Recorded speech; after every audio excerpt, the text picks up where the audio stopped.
Vítám vás zpátky na svém kanále a v příštích několika videích se spolu vydáme do Itálie. Jako první vás sebou vezmu do Sieny. Toto město mě totiž svými panoramaty, památkami a životním stylem místních doslova okouzlilo. Neodmyslitelnou tradicí Sieny je její rozdělení na tzv. Kontrády. Jsou to městské obvody, které byly definovány před mnoha staletími. Souvisí s nimi obrovská rivalita mezi obyvateli. Pokud máte tu možnost, doporučuji odchytit tu nějakého místního průvodce, který vás velmi rád blíže seznámí se všemi rozmary Sieňanů, nudit se určitě nebudete. Příslušnost ke kontrádě je chloubou každého Sieňana, který je jejím členem od narození až do smrti. Vlajky všech kontrád, kterých je celkem 17, zdobí i interiér kostela San Domenico. Kromě toho se zde nachází kaple s relikviemi svaté Kateřiny Sienské, patronky města i Itálie. Žila ve 14. století a bojovala za návrat papežů do Říma, později také proti papežskému schizmatu.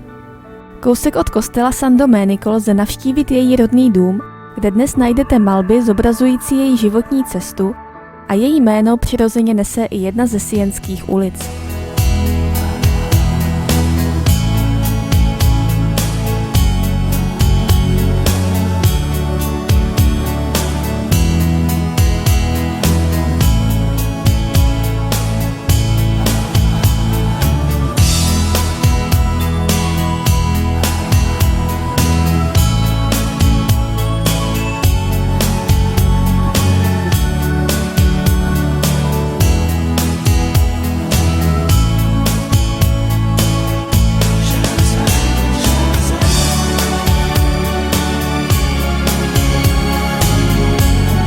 Stejně jako třeba ve Florencii, i zde narazíte na obří baptisterium.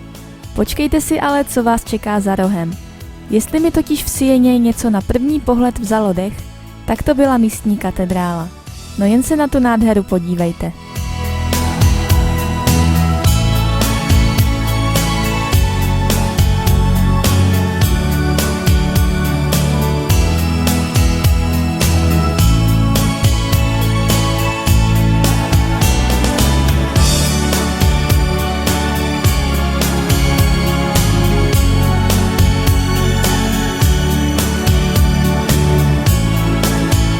Vyvrcholením všeho toho hašteření mezi sienskými je tzv. Palio di Siena.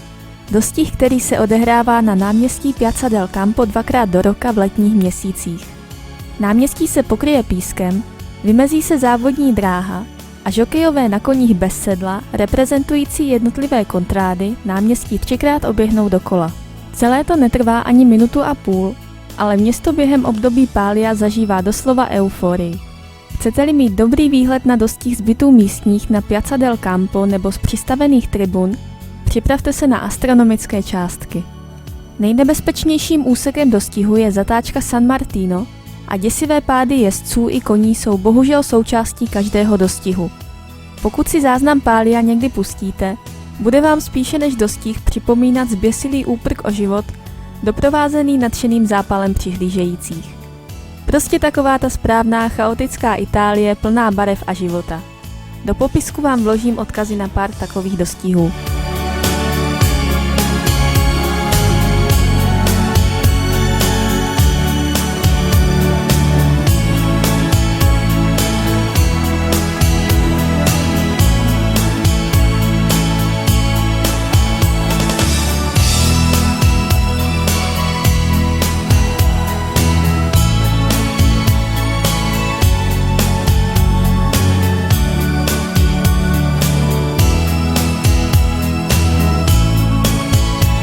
Když jsem v Sieně byla, kontráda Draka právě pořádala slavnost pro své příslušníky nedaleko kostela San Domenico.